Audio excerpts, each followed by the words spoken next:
आइए दोस्तों देखते हैं साधारण ब्याज का बहुत ही ज़्यादा अच्छा क्वेश्चन है। और मैं आपको बता दूं ये साधारण ब्याज का अपने आप में बहुत ही ज़्यादा सुपर क्वेश्चन है।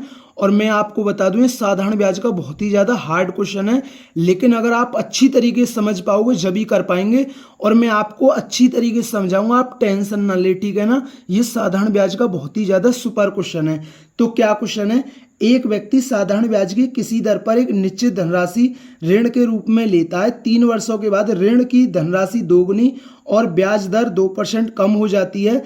5 वर्षों के बाद यदि पूरी धनराशि पर दिया गया कुल ब्याज 13,600 रुपये है, जो उस पहली धनराशि के ब्याज के बराबर है, जो 11/1/3 वर्षों के लिए ऋण के रूप में ली गई थी, तो लिए गए आरंभिक ऋण की राशि ज्ञात कीजिए, ठीक है ना।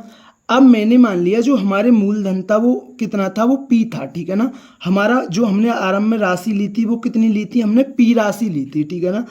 अब एक व्यक्ति साधारण ब्याज की किसी दर पर एक निश्चित धनराशि उधार लेता है। अब 3 वर्षों के बाद, तो भाई 3 वर्षों के बाद ऋण की धनराशि दोगुनी, तो भाई पहले मैं नो देखूं इस पी राशि पर मुझे कितना ब्याज मिलेगा। भाई 8% की दर से मुझे ब्याज मिलेगा और परसेंटेज की 100। अब 3 वर्षों में इतना ब्याज मिल जाएगा भाई मेरे लिए, 3 वर्षों में इतना ब्याज मिल जाएगा, समझना, रटना नहीं है आपको। अब उसने क्या बोला, 3 वर्षों के बाद ऋण की राशि जो हमारा धन है ना वो दोगुना कर दिया, तो वो हमारा धन कितना हो गया, 2p हो गया। और जो ब्याज की दर है ना वो 2% कम कर दी, r-2% हो गया, परसेंटेज की 100। और 5 वर्षों के बाद तो ये राशि कितने समय के लिए लगी रही, 5 वर्षों के लिए लगी रही, ठीक है ना। तो 2p राशि पर 5 वर्षों में इतना साधारण ब्याज मिल जाएगा हमें, ठीक है ना। आपको कोई दिक्कत, आप बोलोगे भैया कोई दिक्कत नहीं है। और पूरी धनराशि पर दिया गया कुल ब्याज, कुल है तो प्लस लगा दिया। देखिए 3 वर्षों में इतना ब्याज और 5 वर्षों में इतना ब्याज, और ये कुल ब्याज कितना है क्वेश्चन में 13,600 और हमारे हिसाब से इतना है, ठीक है ना। पहले इसको सॉल्व कीजिए, ठीक है ना। जो आगे चीज बोली है ना उसको भी अभी मैं बताऊंगा, पहले इसको सॉल्व करिए। ये कितना हो गया, 3pr हो गया, एलसीएम तो 100 ही आएगा, ठीक है ना नीचे। अब देखिए, अब ये कितना है, 5 दूनी 10p, 10p की गुणा आर में होगी, कितना हो गया 10pr हो गया। और 10p की गुणा 2 में होगी तो कितना हो गया, -20p हो गया। आपको कोई दिक्कत, आप बोलोगे भैया कोई दिक्कत नहीं है, ठीक है ना।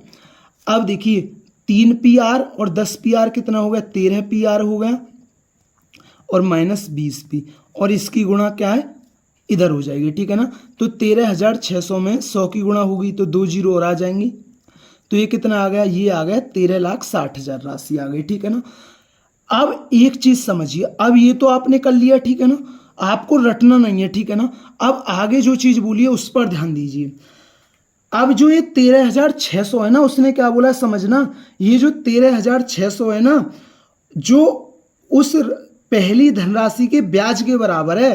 पहली धनराशि भाई पी थी, है ना, जो हमने राशि उधार ली थी पी थी, वो उस पहली धनराशि के ब्याज के बराबर है, जो 11/1/3। भाई 11/1/3 का मतलब 34/3 होता है, वर्षों के लिए ऋण के रूप में ली गई थी।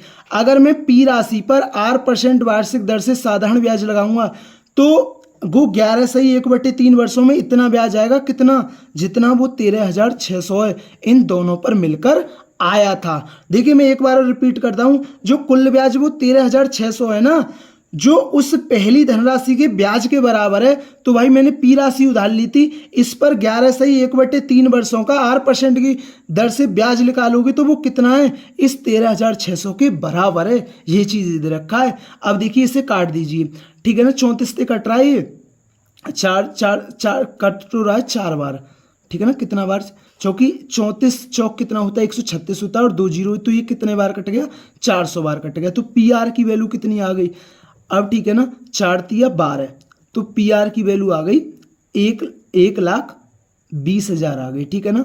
तो पी आर की वैल्यू कितनी आ गई, 1,20,000 आ गई।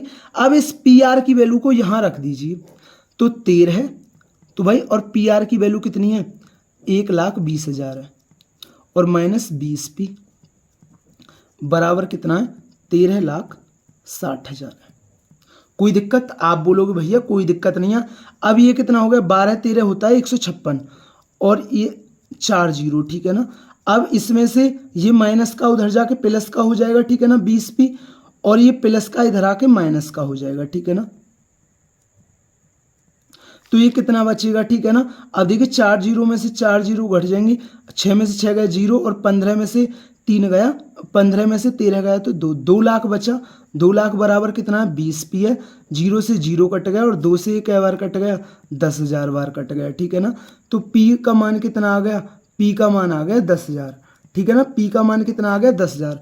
उसने क्या बोला है, आरंभिक ऋण की राशि कितनी थी भाई, आरंभिक ऋण की राशि पी तो थी, तो वो कितना है, पी का मान कितना है 10,000 है। तो दोस्तों ये साधारण ब्याज का अपने आप में बहुत ही ज़्यादा सुपर क्वेश्चन है और मैंने आपको अच्छी तरीके से समझा दिया है। अगर दोस्तों वीडियो पसंद आई हो तो वीडियो को जरूर लाइक किया करें, चैनल पर नए हैं तो चैनल को जरूर सब्सक्राइब किया करें।